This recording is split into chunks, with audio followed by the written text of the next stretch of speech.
Bueno,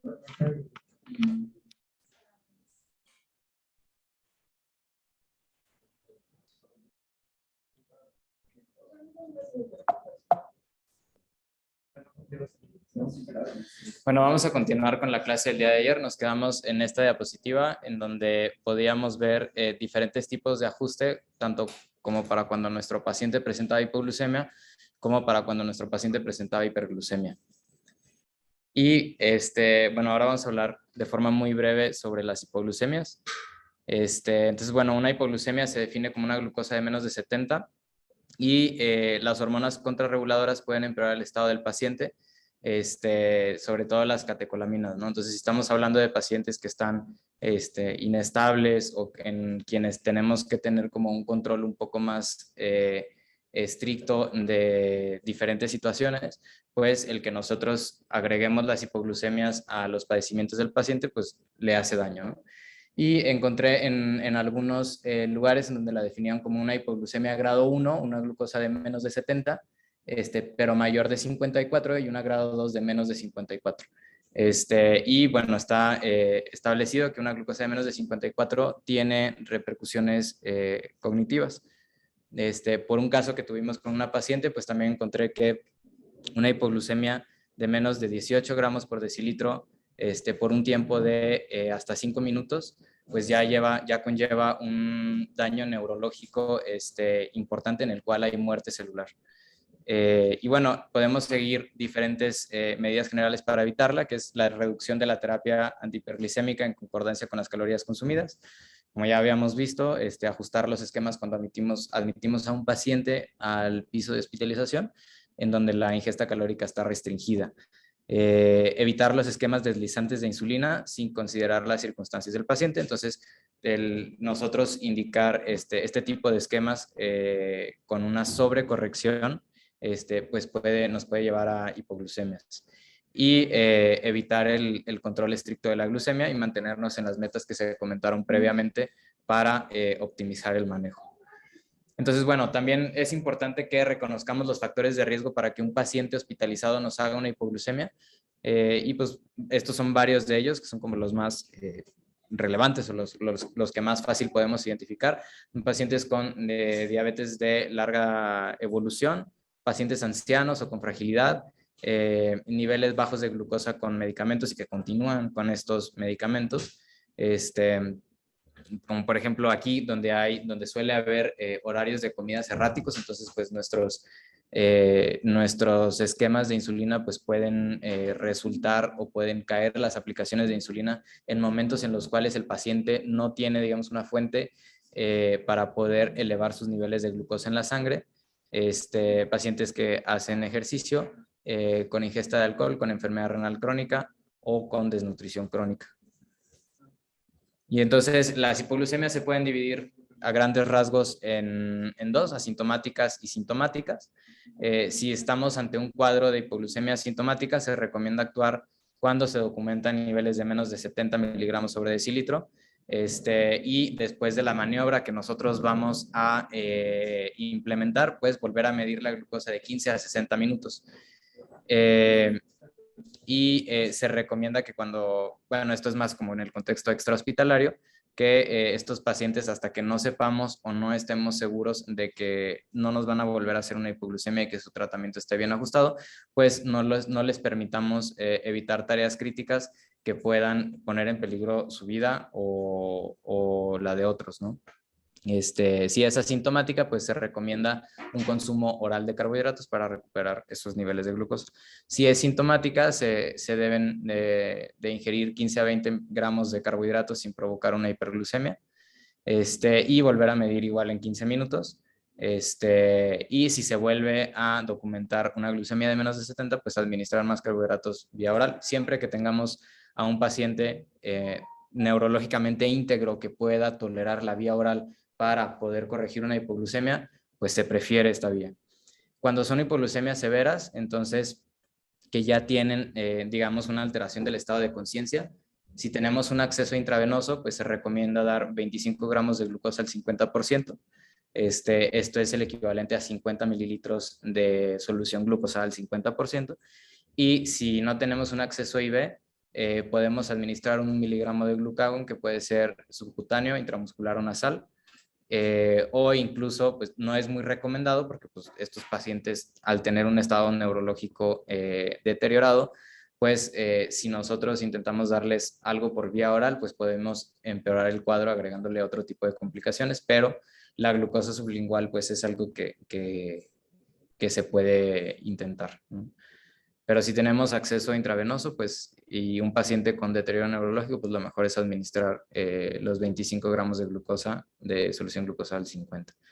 Y pues como una recomendación, pues ese es un podcast de medicina interna que está en Spotify y tienen un episodio sobre este tema que está muy padre y entonces hablan como de puntos clave o de intenciones y de cómo hacer este manejo. Y entonces uno de los puntos más importantes que ellos mencionan es que cuando nosotros instituimos un tratamiento de manejo de glucosa en el paciente hospitalizado, así como otras intervenciones que hacemos en los pacientes hospitalizados, tenemos que estar pensando en cómo se va a ir el paciente a casa. Entonces, ¿con qué tratamiento se va a ir? Entonces, pues si tenemos un paciente que no requiere, que sus requerimientos de medicamentos antidiabéticos son bajos, pues no nos conviene tanto escalarlo a un esquema muy intensivo y que después confundamos al paciente en cómo llevar su tratamiento cuando lo demos de alta. También, pues estos pacientes muchas veces son pacientes que se quedan hospitalizados por un periodo prolongado de tiempo, entonces ellos mencionan que pues es una gran oportunidad para poder concientizar al paciente y educarlo tanto en su alimentación como en la administración de sus medicamentos y de los cuidados que debe de tener para su patología de base, que es, que es la diabetes, ¿no? Y mencionan otros puntos que están padres. No solo hay de esto, tienen episodios sobre muchos temas.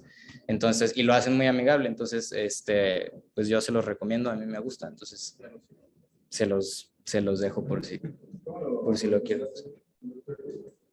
No, este es este es el nombre.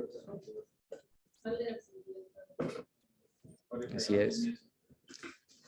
Entonces, bueno, pues eso es todo. No sé si el doctor Montiel tenga algo que agregar.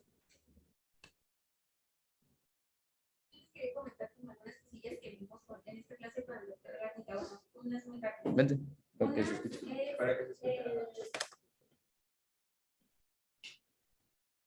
Bueno, la primera es la utilidad de, y como lo indica la ADA también, en todos los pacientes en admisión, o sea, en admisión hospitalaria, que no tengan una hemoglobina glicada reciente de 3 meses o menos previa a su ingreso. O sea, sí está indicado que se le solicite una, porque el tratamiento, o sea, la intensidad del tratamiento y los requerimientos que tenga ese paciente van a depender mucho y pues también pueden estar como muy asociados a la hemoglobina glicada. O sea, nos da un panorama de cómo está el paciente. Si es diabético, si no es, pero si lo es, si está en control o no está en control. Entonces sí es muy importante, sí es como un estándar que nos ayuda a tomar una decisión terapéutica y de hecho en la ADA sí lo recomienda. Entonces sí es importante que se solicite tanto los estudios generales que les pedimos siempre a los pacientes en la admisión, pero bueno, eso sí es muy importante. Y la otra situación es que podemos estandarizarlos como en 3 grupos, los pacientes con hiperglicemia leve, moderado, severa, como bien nos mostraba ayer Carlitos, o de acuerdo a la hemoglobina glicada, ¿no? O sea, si está en control, menos de 6.5 de acuerdo con las guías que ya están como establecidas para nuestra población, o 7 de acuerdo con la ADA, 8 a 10 y más de 10. Entonces, esto también es muy importante porque evidentemente el control o las cantidades de insulina que se puedan administrar a partir de esquemas en basal bolo, basal plus o solamente con un basal van a ser como muy dependientes de qué nivel de hiperglicemia tenemos en este paciente.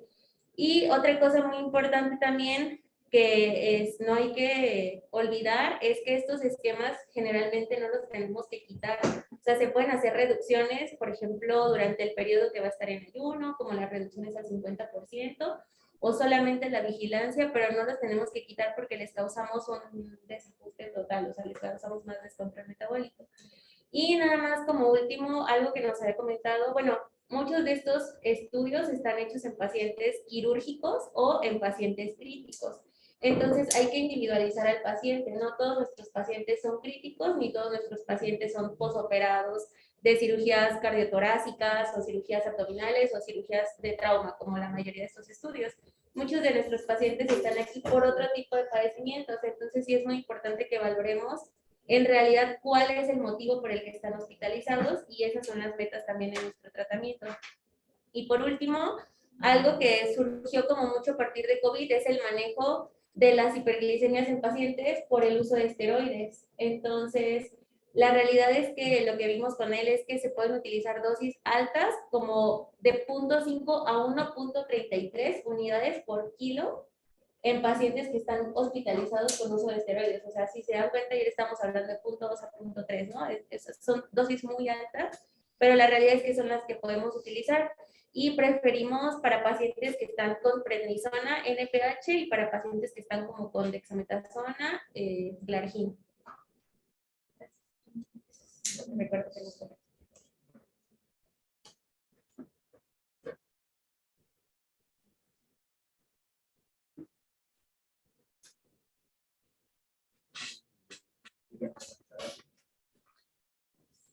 Oiga, doc, nos dijo el doctor Trujillo que nos veía el viernes para ver la clase de hipertensión, ¿no? De hipertensión.